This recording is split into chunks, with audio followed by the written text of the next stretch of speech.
Hey guys, this is Kaylee from the blog The Simple Cozy Haven, where I share all about budget-friendly DIYs, home decor, and just overall lifestyle.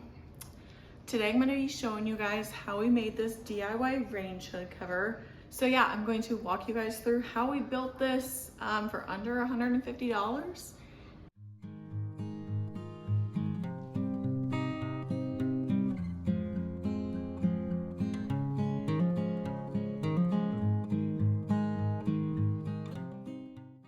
All right, so this is what we started with.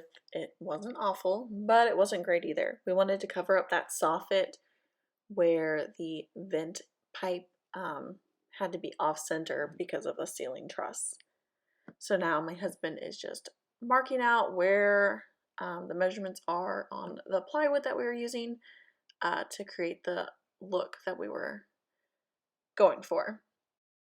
He clamped the boards together and then cut them out with his track saw so they'd be perfect. And once the sides were cut out, it was basically just putting the box together. We used a bunch of scrap plywood, so we had to do it in a few different pieces. But it was so easy. Once we decided the size and look we were going for, putting it together was a breeze. We just glued it up and then used our brad nailer to attach everything. Because there was this gap due to the angle, we put some caulk in the gap just to create a better seam. And while he was doing that, I was busy filling all the wood grain and any nail holes with some joint compound. I did the seam, and this is probably the worst part, is how long it takes waiting for this stuff to dry.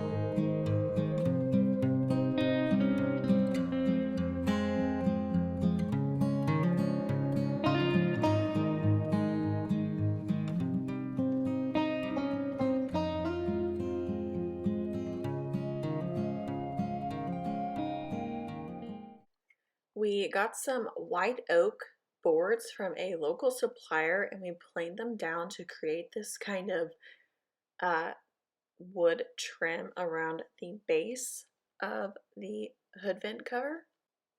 This takes a while to make the boards look beautiful, but it is so worth it in the end. I love the way it always comes out. So now we're just doing a little dry fit just to make sure it looks good, and that's the size we want to do. The joint compound is almost dry, so it's almost time to start sanding and putting on the finishing coat. Alright, look y'all, don't make fun of my faces I make. That's why my lips are chapped every time I do a project.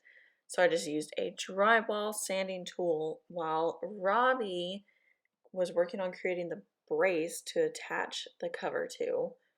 The little soffit that the builder had put in was made out of 2x4, so we just made a bigger brace for it to hold on to.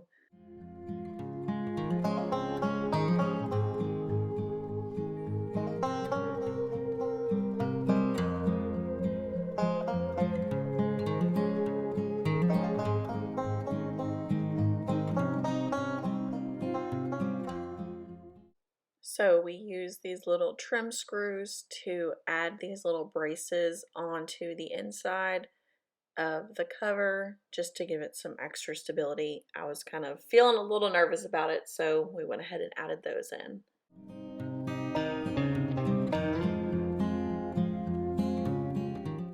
So once everything was done and sanded and ready, it was time to prep the surface. I just used some paint that I had, and I ended up scrapping it because the paint was so thin and I just really didn't think that it was necessary.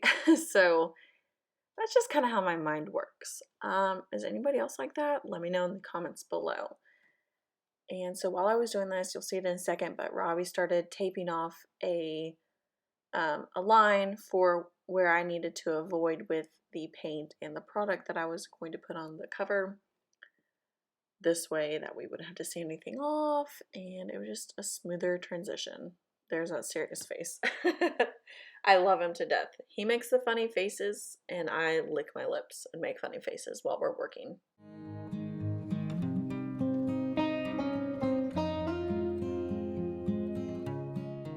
I used the Portola Paints Roman clay in the color Patagonia, which is actually the same exact material that I used to do our fireplace in the background.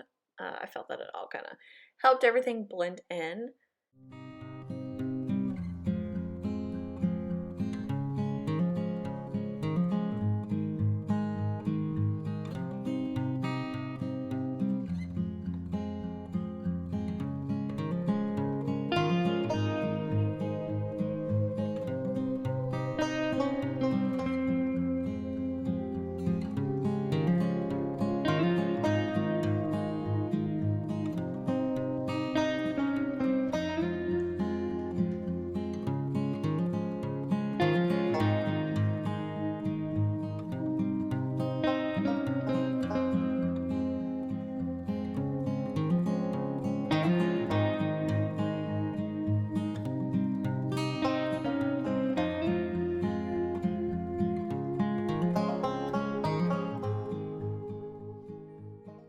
So there it is after one coat, and then this was the next morning. Robbie came back and just did some final touch-ups of where he was going to be attaching the white oak.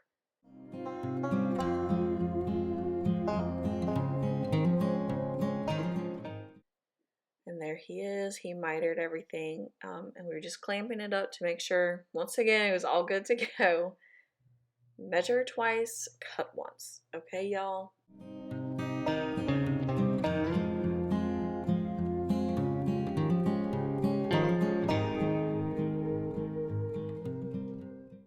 And once we were happy with everything, we used wood glue and brad nails again to attach everything, and we clamped it for extra stability while the glue dried.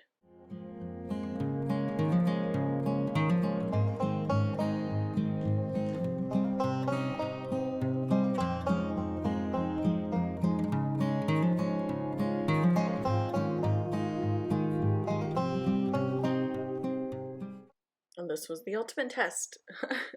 Does it fit? We've done a few practice runs before filming this and actually attaching it, and it all fit.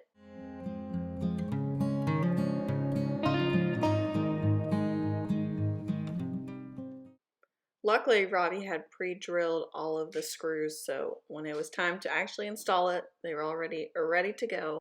And that's all. This project was fairly easy for what it was, and I'm glad we finally got it done.